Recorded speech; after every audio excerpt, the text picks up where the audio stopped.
अलीराजपुर में आदिवासी विकास परिषद के प्रदेश उपाध्यक्ष व पूर्व कांग्रेस जिलाध्यक्ष महेश पटेल के नेतृत्व में पुलिस प्रशासन के रवैये लेकर और खाद बीज बंगाली झोला छाप डॉक्टरों के खिलाफ कार्रवाई नहीं करने को लेकर बड़ा महाआंदोलन किया गया। इस महाआंदोलन का नेतृत्व आदिवासी विकास परिषद के प्रदेश उपाध्यक्ष महेश पटेल, जोबट विधायक सेना पटेल ने किया, जिसमें बड़ी संख्या में आदिवासी समाज के कार्यकर्ता उपस्थित हुए। अलीराजपुर के दोहद नाके स्थानीय टाटिया मामा भील की प्रतिमा पर माल्यार्पण कर रामदेव मंदिर के पास सभा का आयोजन किया, जहां पर महेश पटेल ने पुलिस प्रशासन को आड़े हाथ लिया, जिसके बाद सभी एक साथ कलेक्टर कार्यालय पहुंचकर एसडीएम तपीश पांडे को अलीराजपुर कलेक्टर के नाम एक ज्ञापन सौंपा। कलेक्टर कार्यालय में जोबट विधायक सेना पटेल पुलिस प्रशासन पर जमकर बरसी। अलीराजपुर पुलिस अधीक्षक से सवाल करते हुए कहा कि यहां पुलिस प्रशासन दबाव में आकर हमारे परिवार के खिलाफ गलत कार्रवाई कर रहा है। मैं इस मामले को सभा में उठाऊंगी। फिरोज पठान की रिपोर्ट। इतने सारी बड़ी संख्या में अक्सर आदिवासी समाज के लोग इकट्ठा हुए हैं, किस मांग को लेकर ये आंदोलन किया गया? देखिए, जिस प्रकार से जो हम पे आरोप लगाए गए हैं, आज हमने पूरा सर्व समाज आदिवासी समाज मिलकर आंदोलन किया है और जो हमने मांगे रखी है, अगर वो मांगे पूरी नहीं होगी तो भविष्य में और उग्र आंदोलन करेंगे, क्योंकि ये भाजपा की सरकार और शासन प्रशासन पूरी तरह से मिलजुल कर कहीं न कहीं हम सबको डराने की कोशिश की जा रही है। गरीबों पे अत्याचार हो रहा है, किसानों पे अत्याचार हो रहा है और जिस प्रकार का जो मैटर आया है हमारे बेटे का, तो मैं मध्य प्रदेश सरकार और एसपी साहब से ये पूछना चाहती हूँ, क्या हमारे इस लोकतंत्र में क्या दो नियम है कि एक नियम है? अगर दो नियम है तो आप बता दीजिए, क्योंकि भारत देश में बाबा साहब ने एक नियम बनाया है और उस नियम का पालन हमारे एसपी साहब क्यों नहीं करना चाहते, ये प्रश्न है।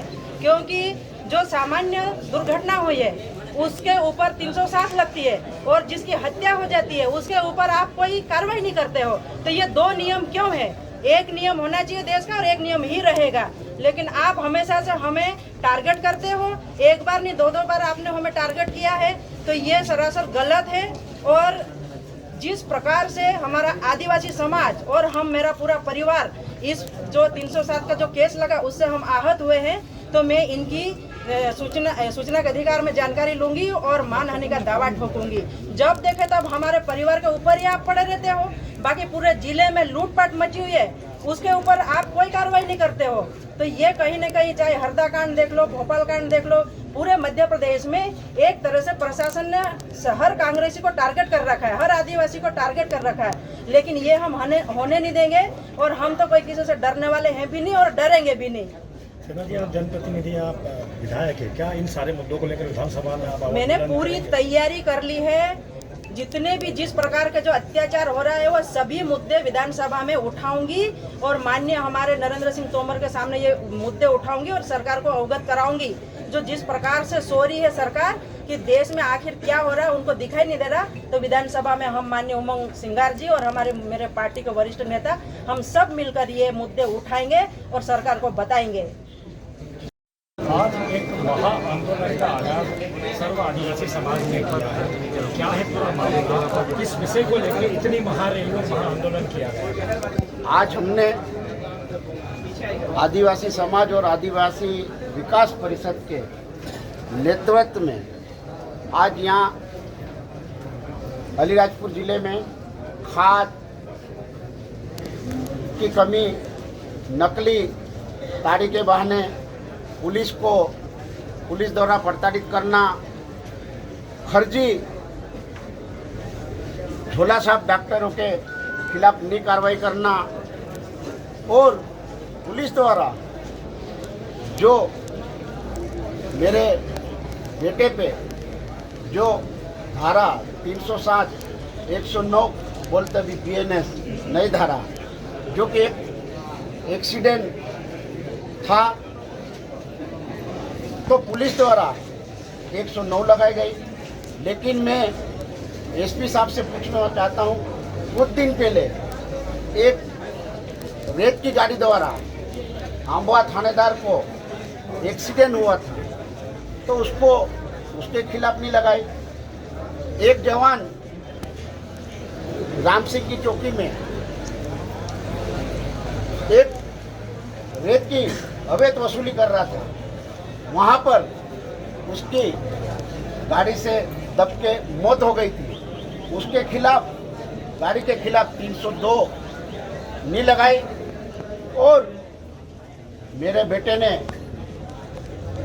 पुलिस एक सामान्य घटना रात को आ रही थी, वो बीड़ी गेट होने के कारण वहाँ से टर्न नहीं करता तो बीड़ी गेट से सीधी डिवाइडर पे टकराई।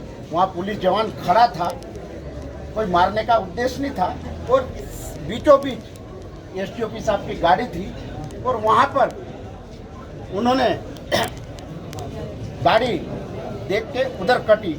वो सीधे जा रहा था उसको दोस्तों के छोड़ने, तो टर्न नहीं कट पाए तो सीधे वहाँ ठुका गए और डिवाइडर से टकरा। पुलिस डिवाइडर के वहाँ खड़ा था तो गिर चुका।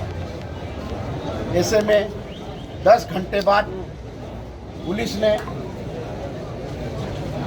एफआईआर की 109, जो कि कभी बनता ही नहीं। आज तक जिले में कितने एक्सीडेंट हुए, कितने हुए, सिर्फ पुलिस मेरे परिवार पे हमारे को दबाव, क्योंकि हम पुलिस की आवाज़ उठाते हैं, आदिवासी आम जनता की आवाज़ उठाता हूँ, इसलिए मेरे परिवार के पीछे पड़ा हुआ है।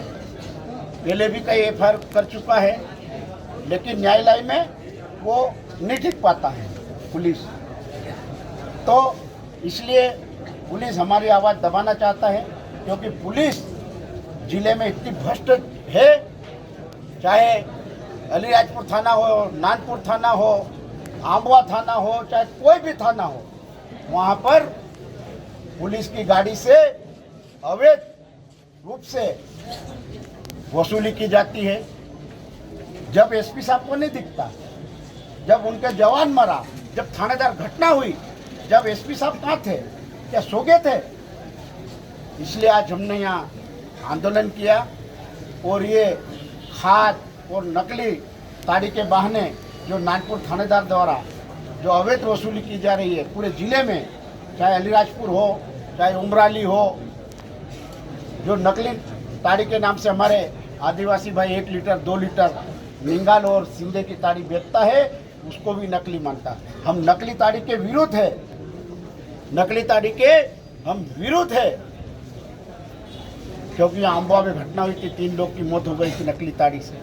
तो वो जांच करो, लेकिन हमारे आदिवासी भाई को परेशान मत करो। अगर परेशान करेंगे तो उनको भी यहाँ भुगतना पड़ेगा।